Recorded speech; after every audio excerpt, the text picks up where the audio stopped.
नमस्कार। आज हम नेपाल में जो हाल में हुआ है, जो राजनीतिक उथल-पुथल हुई है, उसी पर थोड़ी गहराई से बात करेंगे।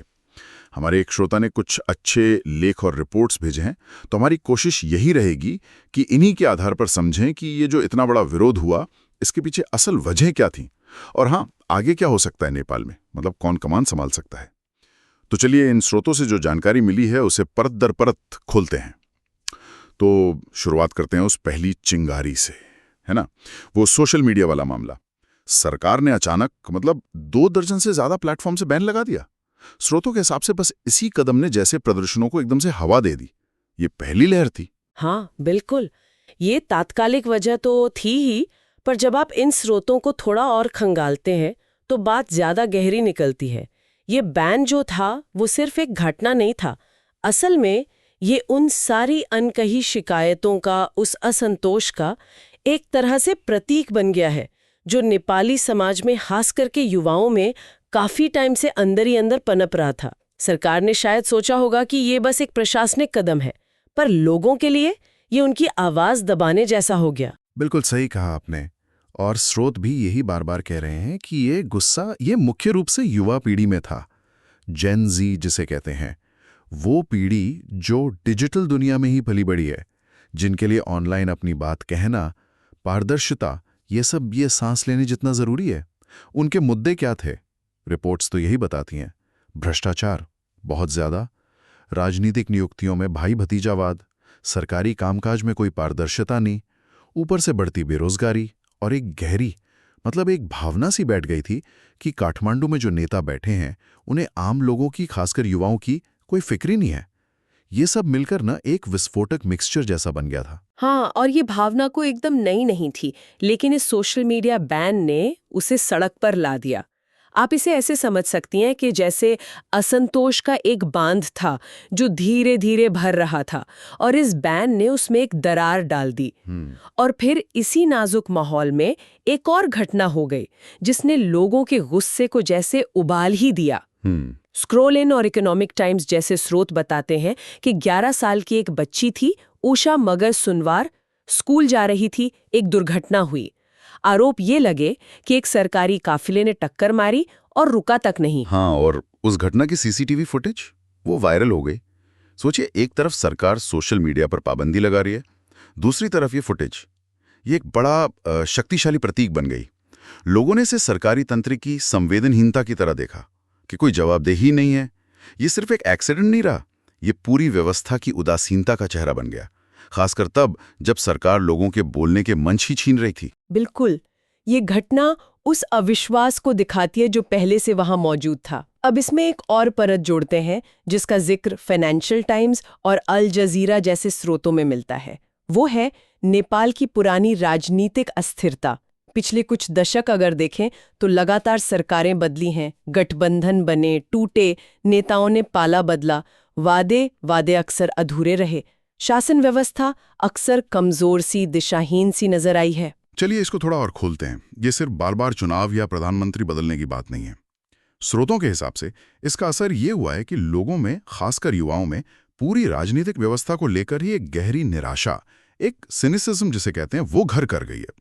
उन्हें लगने लगा कि भाई कोई भी पार्टी आ जाए, कोई भी नेता आ जाए, उनकी जो बुनियादी समस्याएं हैं, रोजगार, महंगाई, भ्रष्टाचार, वो हल नहीं होने वाली। इस पूरी पृष्ठभूमि ने मौजूदा गुस्से को और ज्यादा तेज कर दिया। उनको लगा कि ये सिस्टम शायद सुधार ही नहीं सकता। और यहाँ जो बात और करने वाली है, जिसका जिक्र एपी न्यूज़ और गार्डियन जैसे स्रोत भी करते हैं, वो ये कि प्रदर्शनकारियों के लिए मुद्दा सिर्फ सोशल मीडिया बैन तक ही सीमित नहीं था। नहीं, उन्होंने इसे अपनी नागरिक स्वतंत्रता पर, अपनी अभिव्यक्ति की आज़ादी पर एक बड़े हमले की तरह देखा। उन्हें डर था कि ये तो बस शुरुआत है, आगे चलकर सरकार शायद और कड़े सेंसरशिप कानून ले आए, डिजिटल स्पेस को और कंट्रोल करें। तो आप देख सकते हैं कि कैसे ये सारे तार आपस में जुड़ गए। बैन का गुस्सा, भ्रष्टाचार पर नाराजगी, वो उषा सुनवार वाली घटना, पुरानी राजनीतिक निराशा और भविष्य में सेंसरशिप का डर। तो इन सब का नतीजा क्या निकला? जैसा कि वॉल स्ट्रीट जर्नल और विकिपीडिया के घटनाक्रम विवरण बताते हैं, इन सभी वजहों के मिलने से, वो तात्कालिक उकसावा और वो गहरे स्ट्रक्चरल मुद्दे, विरोध प्रदर्शन तेजी से फैले। कई शहरों में तो हिंसक झड़पें भी हुईं और आखिरकार दबाव इतना बढ़ा, इतना ज्यादा कि प्रधानमंत्री केपी शर्मा ओली को इस्तीफा देना पड़ा। स्थिति हाथ से निकलती दिख रही थी। अब यहां से बात उस मोड़ पर आती है जहां भविष्य थोड़ा धुंधला है, अनिश्चित है। ओली तो चले गए, पर सवाल यह है, अगला कौन? नेपाल का नेतृत्व अब कौन करेगा? स्थिति अभी बहुत तरल है, लेकिन स्रोत कई संभावित नामों और परिदृश्यों की तरफ इशारा कर रहे हैं। यहीं पर यह विश्लेषण वाकई दिलचस्प हो जाता है। एक नाम जो काफी प्रमुखता से उभर रहा है, जिसका जिक्र टाइम्स ऑफ इंडिया और इकोनॉमिक टाइम्स में है, वो है सुशीला कार्की। वो नेपाल की पूर्व मुख्य न्यायाधीश रह चुकी हैं, और दिलचस्प बात यह है कि उनका नाम किसी राजनीतिक दल ने नहीं बढ़ाया है, बल्कि जो युवा आंदोलन विरोध कर रहे थे उन्होंने उन्हें एक संभावित अंतरिम सरकार का नेतृत्व करने के लिए आगे किया है। उनका किसी पार्टी से न जुड़ा होना ये उन्हें एक तटस्थ और विश्वसनीय चेहरा बनाता है ना? हाँ, सुशीला कार्की के पक्ष में जो सबसे मजबूत बात दिखती है वो है उनकी स्वतंत्रता और न्यायपालिका में उनका अनुभव। ऐसे समय में जब पूरी व्यवस्था पर भरोसे का संकट हो, उनकी पृष्ठभूमि वो कानून का शासन बहाल करने और निष्पक्ष चुनाव कराने में मददगार हो सकती हैं। उन्हें स्थापित राजनीतिक दांवपेचों से मतलब अपेक्षाकृत कम प्रभावित माना जा रहा है। लेकिन यहीं उनकी चुनौतियां भी शुरू होती हैं। स्रोतों के अनुसार उनके पास अपनी कोई संगठित राजनीतिक मशीनरी नहीं है, कोई जमीनी कैडर नहीं है। तो क्या जो स्थापित राजनीतिक दल हैं, जिनका संसद में दबदबा है, वो एक बाहरी व्यक्ति को इतनी आसानी से स्वीकार करेंगे? ये बड़ा सवाल है। उन्हें बहुमत जुटाने और सरकार चलाने के लिए जरूरी संस्थागत समर्थन कहाँ से मिलेगा? ये बड़े सवाल हैं। हाँ, ये वाकई बड़ी चुनौतियां हैं। अच्छा, एक और नाम जो काफी चर्चा में है, खासकर युवाओं के बीच, वो है बालेन शाह का। रॉयटर्स के अनुसार वो काठमांडू के बहुत लोकप्रिय मेयर हैं। उनकी पृष्ठभूमि भी काफी अलग है। मेयर बनने से पहले वो रैपर थे, स्ट्रक्चरल इंजीनियर थे। वो जाने जाते हैं अपनी बेबाकी के लिए, भ्रष्टाचार के खिलाफ काफी मुखर रहते हैं और जमीनी स्तर पर भी सक्रिय हैं। कई लोग उन्हें उस नई पीढ़ी का प्रतीक मान रहे हैं जो बदलाव चाहती है। बालेन शाह की ताकत वो तो निर्विवाद रूप से उनकी युवाओं में पकड़ है, और उनकी वो एंटी एस्टैब्लिशमेंट छवि, वो उस बदलाव के वादे का प्रतिनिधित्व करते हैं जिसकी मांग सड़कों पर हो रही है। लेकिन यहाँ भी कई अगर मगर हैं। पहले बात, क्या वो खुद राष्ट्रीय स्तर पर ये जिम्मेदारी लेना चाहते हैं? ये अभी साफ नहीं है। मेयर के तौर पर उनका काम शहर पर केंद्रित है। राष्ट्रीय राजनीति, और वो भी इस उथल-पुथल के दौर में, ये बिल्कुल अलग चुनौती है। दूसरी बात, क्या उनके पास राष्ट्रीय स्तर पर गठबंधन बनाने, अलग अलग गुटों को साधने का अनुभव है या वैसा नेटवर्क है? मेयर का चुनाव उन्होंने निर्दलीय जीता था, पर देश चलाना वो एक अलग ही खेल है। तो अनुभव और संस्थागत समर्थन की कमी ये एक बाधा बन सकती है। तो एक तरफ तो ये नए बाहरी चेहरे हैं और दूसरी तरफ अनुभवी खिलाड़ी भी मैदान में हैं। इनमें सबसे प्रमुख नाम शायद पुष्पकमल दहल प्रचंड का है। मिंट और अल जजीरा जैसे स्रोत बताते हैं कि वो माओवादी केंद्र के बड़े नेता हैं, 2 बार प्रधानमंत्री रह चुके हैं और नेपाल की जो जटिल गठबंधन राजनीति है उसके माहिर खिलाड़ी माने जाते हैं। प्रचंड की सबसे बड़ी ताकत उनका अनुभव है, उनका स्थापित राजनीतिक नेटवर्क है, उनके पास एक समर्पित पार्टी कैडर है, और उन्हें पता है कि सत्ता के गलियारों में काम कैसे होता है। इस मामले में तो शायद कुछ ही नेता उनके मुकाबले खड़े हो सकते हैं, लेकिन उनकी यही ताकत उनकी कमजोरी भी बन सकती है।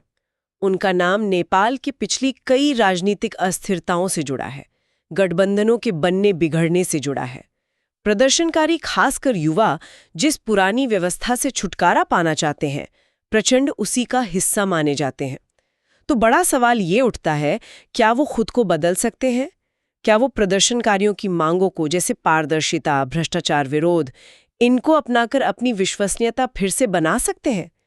या लोग उन्हें बस अतीत के प्रतीक के तौर पे ही देखेंगे? ये एक अहम कश्मकश है। इन व्यक्तिगत नामों के अलावा स्रोतों में एक और विकल्प का भी जिक्र है, जो शायद ज्यादा व्यवस्थागत बदलाव की ओर इशारा करता है। वो है एक अंतरिम परिषद का गठन।